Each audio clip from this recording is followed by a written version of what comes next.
तो ये बात है उस जमाने की। Story time. बिल्कुल चुप। तो सबसे पहली स्टोरी है मेरे एक दोस्त की, जिसको हम इस वीडियो के लिए बुलाने वाले हैं गुठली, क्योंकि उसका रियल नेम मैं नहीं बता सकता बिकॉज वो चाहता ही नहीं मैं उसकी ये स्टोरी तुम्हें सुनाऊं ऑनेस्टली। तो गुठली एक यूट्यूबर था। जिस टाइम पे मैंने अपना यूट्यूब चैनल स्टार्ट किया था उसने भी सेम टाइम पे अपना यूट्यूब चैनल बनाया था एंड उसके 60-70K के अराउंड सब्सक्राइबर्स हो गए थे। डिसेंट व्यूज आ रहे थे, डिसेंट इनकम भी बना रहा था वो यूट्यूब से। एंड जब थोड़ी सी पॉपुलैरिटी आई तो फिर उसको इंस्टाग्राम पे मैसेजेस वगैरह आने शुरू हुए एंड ऐसे डीएम्स पे बात वगैरह करते करते उसको एक लड़की पसंद आ गई। कुछ दिन बात हुई इस लड़की से एंड उन दोनों का रिलेशनशिप स्टार्ट हो गया। अब ये ऑनलाइन वाले रिलेशनशिप्स ना मुझे जेन्युइनली बहुत स्कैरी लगते हैं। मतलब जिसको तुमने कभी सामने से देखा नहीं, जिसके बारे में तुम अच्छे से जानते नहीं कि वो एक्चुअल अपनी रियल लाइफ में कैसा है, बस उसके साथ डीएम्स पे बात करते करते जो भी बातें उसने तुम्हें बोली यार वो कुछ है, लेकिन अपने मैसेजेस पे वो तुम्हें कुछ और दिखा रहा है एंड तुम इंप्रेस हो गए उससे and you guys are in a relationship now. चलो ठीक है, गुठली थोड़ा छोटा था, इतनी समझ नहीं थी, आ गया वो रिलेशनशिप में। गुठली एक छोटे शहर में रहता था, वो लड़की थी मुंबई की, ठीक है। अब गुठली ने पैसे वैसे जोड़े, अपने घर पे झूठ बोल के उस लड़की से मिलने के लिए मुंबई गया। उन्होंने साथ में टाइम स्पेंड करा। वापस आने के बाद गुठली ने उस लड़की को हेल्प करी यूट्यूब चैनल स्टार्ट करने में। उस लड़की को उसकी लाइफ का पहला स्पॉन्सर गुठली ने दिलवाया। गुठली ने अपनी तरफ से जो उसको वो हेल्प कर सकता था इन हर यूट्यूब करियर वो करी एंड जैसे उस लड़की के थोड़े से व्यूज बढ़े, सब्सक्राइबर्स बढ़े, उसने गुठली के साथ ब्रेकअप कर लिया। एंड इसके बाद क्या हुआ, Guthli went into depression. He could not cope up with the fact कि उस लड़की को जिसके लिए उसने इतना कुछ करा उसने उसको छोड़ दिया एंड गुठली ने धीरे धीरे वीडियोस बनानी कम कर दी। उसके व्यूज डाउन हुए, उसका चैनल डेड हो गया एंड उसने यूट्यूब क्विट कर दिया। अब मेरे लिए सबसे वियर्ड पार्ट पता क्या था कि वो लड़की इस वक्त एक बहुत ही पॉपुलर स्ट्रीमर है। लाइक अच्छे खासे सब्सक्राइबर्स है उसके, she is a very popular YouTuber. And ये लड़की मेरे को एक इवेंट पे मिली थी जहां पे इसने मेरे साथ फोटो क्लिक करके अपने इंस्टा पे अपलोड करी थी, जिसको देखने के बाद गुठली का मेरे को फोन आया था एंड उसने मेरे को बोला भाई तू इस लड़की से दूर रह। मैंने कहा क्या हो गया? कह रहे मेरी एक्स है ये। आई वाज लाइक व्हाट, ये क्या हो गया? फिर उसने उन दोनों की साथ की फोटो भेजी मेरे को जो उसने मुंबई में क्लिक करी होगी एंड वो देख के आई वाज लेजिट शॉक्ड भाई कि दुनिया सच्ची में बहुत ही छोटी है कि 7-8 बिलियन की आबादी में एक कोई लड़की मेरे को मुंबई में किसी एक इवेंट में मिलती है और वो लड़की मेरे ही दोस्त की एक्स निकलती है।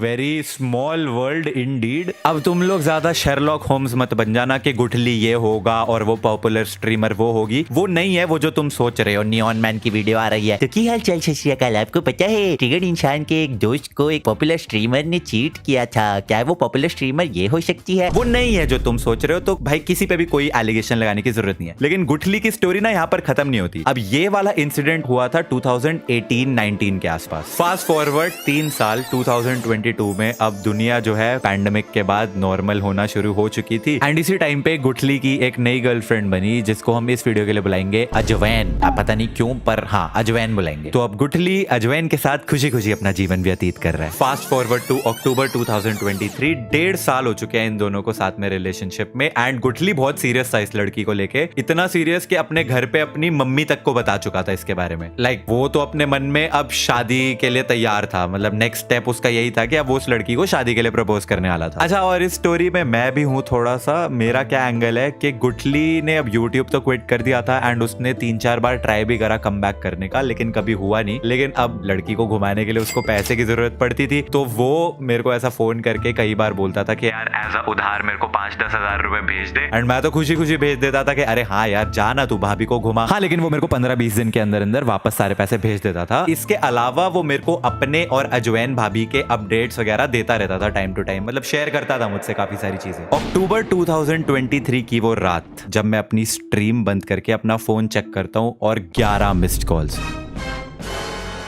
इतने सालों में ऐसा कभी नहीं हुआ कि गुठली ने मेरे को एक कॉल भी कर दिया हो। 11 मिस्ड कॉल्स देखते ही मैंने सीधा उसको फोन मिलाया एंड सामने से फोन उठाते ही वो बंदा फूट फूट के ऐसे रो रहा था। कैसे बताऊं मैंने कभी किसी को ऐसे रोते हुए नहीं देखा। किसी मूवी तक में ऐसे कभी किसी को रोते हुए नहीं देखा एंड मेरे को लगा वो शायद एक्टिंग कर रहा है बिकॉज वो इतना ही ज्यादा फूट के रो रहा था। मैं कहा अबे क्या हो गया, एक्टिंग क्यों कर रहा है? एंड वो सामने से मुझे बोलता है भाई अजवैन ने मेरे पे चीट कर दिया। Dead silence.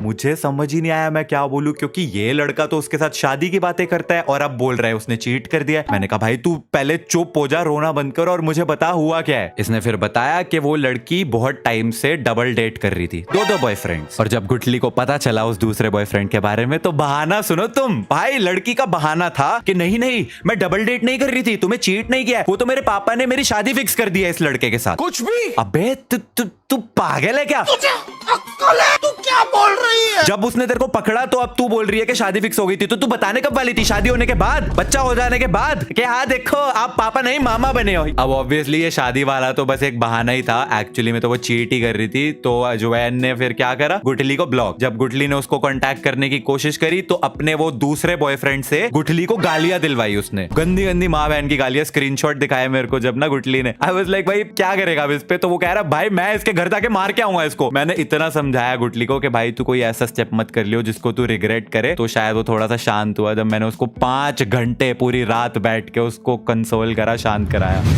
अब ये ऐसा सा सिर्फ एक गुठली के साथ ही नहीं हुआ है। याद है मैंने थोड़े टाइम पहले सब्सक्राइबर्स को बोला था स्टोरी सबमिट करने के लिए, तो काफी सारे लोगों ने बहुत अच्छी अच्छी स्टोरीज भेजी थी। बट उनमें से ये एक स्टोरी थी जहां पे इस लड़के ने बताया कि ये और इसकी एक्स गर्लफ्रेंड जो है ये साथ में स्कूल में पढ़ते थे। तो 11th क्लास में इन दोनों ने डेट करना स्टार्ट किया। उसके बाद इन दोनों के कॉलेज जो है अलग हो गए, लेकिन कॉलेज स्टार्ट हो पाता उससे पहले ही पैंडेमिक आ गया। अब पैंडेमिक में तो वो दोनों अपने घर पे ही थे तो इसलिए कोई दिक्कत नहीं हुई। लेकिन ये लड़का उस लड़की को हमेशा बोलता रहता था कि जब तू अपने नए कॉलेज जाएगी ना तू मुझे भूल जाएगी, क्योंकि फिर लॉन्ग डिस्टेंस रिलेशनशिप हो जाएगा, डिफरेंट सिटीज हो जाएंगी, तू नए नए लोगों से मिलेगी, किसी के साथ हो सकता है अट्रैक्शन भी हो जाएगी। बट ऑब्वियसली वो लड़की हमेशा सामने से बोलती थी कि नहीं ये सब नहीं होगा, सच्चे प्यार वाली वही नॉनसेंस वाली टॉक उसको देती थी। उसके बाद पैंडेमिक खत्म हुआ, ये लड़की दूसरे शहर में अपने कॉलेज में चली गई, ये लड़का दूसरे शहर में अपने कॉलेज में। एंड लॉन्ग डिस्टेंस पे भी इनके बीच में सब सही चल रहा था, वीडियो कॉल्स पे बात होती थी, हर वक्त मैसेजेस वगैरह एक दूसरे को करते रहते थे, हमेशा कनेक्टेड रहते थे। एंड कुछ टाइम के बाद 1 साल के ऑलमोस्ट बाद जब ये लोग मिले तो उस लड़के ने इसके फोन में उस लड़की की किसी और लड़के के साथ कुछ नॉट सो गुड वाली फोटोज और मैसेजेस देख लिए, जिससे उसको पता चला कि ये लड़की तो इसको चीट कर रही थी, डबल डेट कर रही थी। एंड जब उसने कन्फ्रंट करा तो उस लड़की ने बोला आई एम सो सॉरी, मैं तो बहक गई थी, मुझसे गलती हो गई, मुझे माफ कर दो। एंड समहाउ किसी तरीके से उस लड़की ने उस मोमेंट पे उस लड़के को कन्विंस तो कर लिया, लेकिन कभी भी वो एक कंप्लीट ट्रस्ट होता है ना, वापस वो लड़का उस पे नहीं कर पाया। एंड अब वो हमेशा पैरानॉइड रहता था कि कहीं वो लड़की उसको फिर से ना चीट कर दे। एंड इसके बाद भी उस लड़की ने वो जो दूसरा लड़का था जिसके साथ वो चीट कर रही थी मिलके, उसको ब्लॉक नहीं करा, उसके साथ मैसेजेस वगैरह फिर भी उसके होते थे, जिसकी वजह से अब ये लड़का जो है बहुत ज्यादा एंग्शियस रहने लगा। एंड फाइनली ही डिसाइडेड कि वो ऐसे नहीं जी सकता and he decided to break up. अब ऐसी स्टोरीज जब मैं सुनता हूँ ना तो it just makes me wonder कि ये आजकल के relationships do they even mean anything. ये जो बॉलीवुड ने हमारी एक्सपेक्टेशंस बढ़ा रखी है ना, प्यार इश्क और मोहब्बत, सबका सब धोखा है। अभी भी समझ जाओ मौका है, लड़के हो या लड़कियां सब धोखेबाज है। तुम बन जाओ गीगा चैट, क्योंकि खुद में ही आत्मविश्वास है। पता नहीं क्या बोला मैंने, बट अगर आपके पास भी ऐसी कोई स्टोरी है that could be responsible for the next story time video तो उसको कमेंट सेक्शन में जरूर छोड़ देना। एंड ये वाली वीडियो पसंद आई हो तो इसको लाइक कर देना। I'll see you guys in the next one. तब तक के लिए थैंक्स फॉर वॉचिंग।